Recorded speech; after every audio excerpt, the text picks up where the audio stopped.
Lower परेलमध्ये Kolhapur येथील घुलेवाडी ग्रामस्थांनी एक रूम घेतली होती। या रूममध्ये ग्रामस्थ गेल्या अनेक वर्षांपासून राहत होते। मात्र ग्रामस्थ मंडळाच्या रूममधून ग्रामस्थांना बाहेर काढून या रूमवर नामसाम्य असलेल्या व्यक्तीने ताबा मिळवला। या विरोधात हे ग्रामस्थ पोलिसांकडे गेले असता पोलिसांनी ग्रामस्थांनाच रूममध्ये जाण्यास मज्जाव केला। मात्र त्यानंतर हे ग्रामस्थ आमदार सुनील शिंदे यांच्याकडे गेल्यानंतर सुनील शिंदे यांनी पोलिसांशी संपर्क साधून सत्य परिस्थिती मांडली। तसंच पोलिसांनी या संदर्भात योग्य ती कारवाई करण्याचं आता आश्वासन दिलेलं आहे।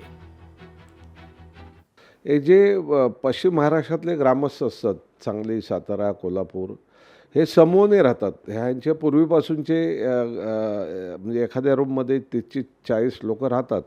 ग्रामस्थ मंडळ असते, त्यांचं ग्रामस्थ मंडळाच्या माध्यमातून ह्या पूर्वी खोल्या खरेदी केलेल्या असतात।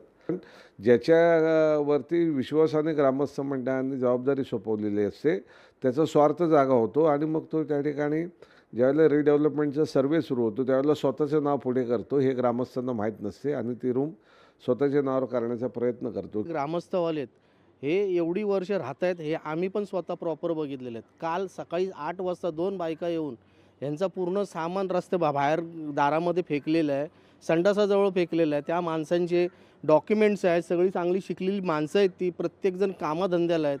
हे चुकीचं आहे ना। ह्यांना अधिकार दिला कोणी घरातून बाहेर सामान काढायचा?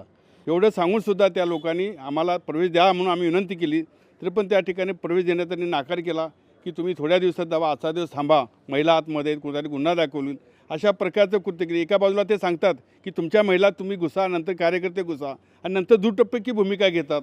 काल लोकशाही मराठी ऐका, पहा, जागरूक रहा।